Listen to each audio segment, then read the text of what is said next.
ہے کہ جناب سیدنا عبداللہ رضی اللہ تعالیٰ کے ساتھ سیدہ آمنہ خاتون کا نکاح ہوا، اور وہ دن جمعرات کا دن تھا۔ جمعرات کے دن نکاح ہوا اور نکاح کے بعد پہلی ملاقات ہوئی، اور پہلی ملاقات ہوئی تھی اللہ تبارک و تعالیٰ نے نور مصطفیٰ جو حضرت آدم کی پیشانی سے حضرت شیس کی پیشانی، حضرت نوح کی پیشانی، اور پھر وہ نور سفر کرتے کرتے کرتے کرتے ابراہیم خلیل اللہ کی پیشانی، اسماعیل ذبیح اللہ کی پیشانی، اور اسی طریقے سے وہ نور سفر کرتے کرتے کبھی عدنان کی پیشانی، کبھی جناب قصی کی پیشانی، کبھی کلاب کی پیشانی، کبھی فہیرہ کی پیشانی، کبھی اسی طریقے سے پیشانیوں سے منتقل ہوتے ہوتے کبھی ہاشم کی پیشانی، کبھی عبد المطلب کی پیشانی، اور پھر وہ نور جب حضرت عبداللہ کی پیشانی میں آیا تو وہ نور جھومر کی طرح جگمگاتا تھا، چمکتا تھا، اہل نظر کو نظر آتا تھا۔ اب جب کہ نکاح ہو گیا تو پہلی شب کے اندر جو شب جمعہ تھی، اس شب جمعہ میں نور مصطفیٰ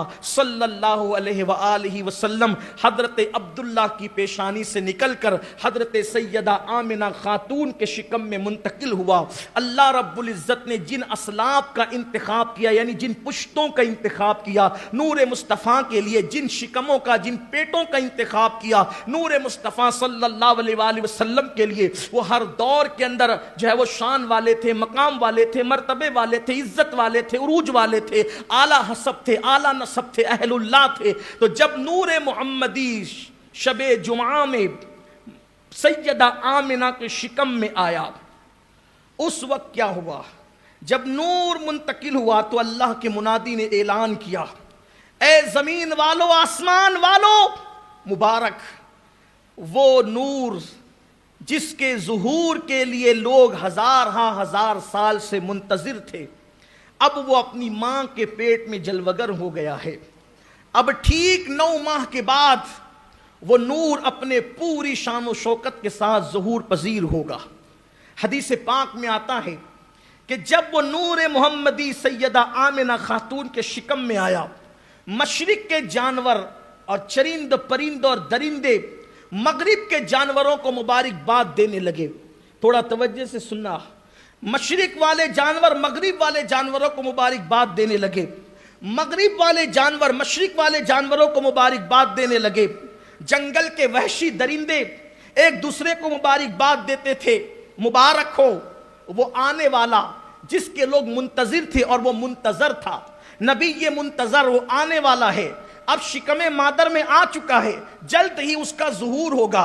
حتیٰ کہ دریاؤں کے اندر مچھلیاں، سمندر کے اندر جانور ایک دوسرے کو مبارکباد دیتے ہیں۔ یہ آپ اور ہم ہر سال سنتے ہیں، کبھی کبھی دماغ میں آتا ہے ان جانوروں کو کیا پڑی تھی، حضور علیہ السلام کی آمد ماں کے شکم میں ہوئی، یہ اتنے خوش کیوں تھے، ایک دوسرے کو مبارکبادیاں منتقل کی جا رہی تھی۔ دراصل بات یہ ہے کہ اللہ کا قانون ہے، اور اللہ نے ان جانوروں کو بھی بتایا، چرندوں کو بھی بتایا، پرندوں کو بھی بتایا، وحشیوں کو بھی بتایا، درندوں کو بھی بتایا، اے میری مخلوق میں زمین اسی وقت تک قائم رکھوں گا۔ کب تک قائم رکھوں گا؟ جب تک میرا نام لینے والا، میرا ذکر کرنے والا زمین پہ موجود رہے گا۔ اب حضرت عیسیٰ علیہ السلام کو آسمان پر اٹھائے جانے میں تقریباً 557 سال کا عرصہ بیت چکا تھا، یعنی تقریباً 550 سال کا عرصہ بیت چکا تھا۔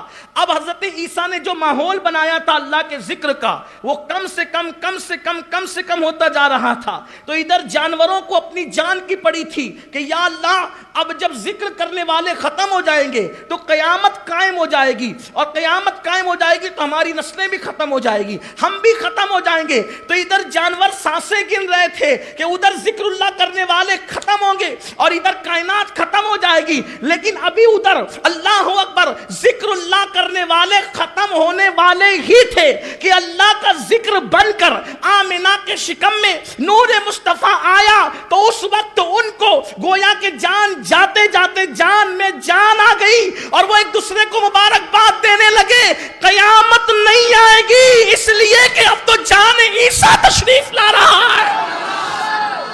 اب اللہ کا ذکر اتنی کثرت سے ہوگا کہ حرم بھی لبیک کی صداؤں سے گونج اٹھے گا، عرب بھی لبیک کی صداؤں سے گونج اٹھے گا، عرب و عجم میں اللہ کا ذکر ہوگا۔ اللہ کا ذکر زمینوں پر نہیں ہوگا بلکہ فضاؤں میں بھی ہوگا، خلاؤں میں بھی ہوگا، غاروں میں بھی ہوگا۔ اب وہ آ رہا ہے جس نے ذکر کو عام کرنا ہے، بت کے پجاریوں کو جس نے اللہ رب العزت کے سامنے جھکا دینا ہے، خدا کی بارگاہ میں جھکا دینا ہے۔ یہ جانور اس طریقے سے ایک دوسرے کو مبارکباد دے رہے ہیں۔ پتہ چلا حضور کی آمد کی خوشی انسانوں کو صرف نہیں بلکہ آمد مصطفیٰ کی خوشی جانوروں کو بھی ہے۔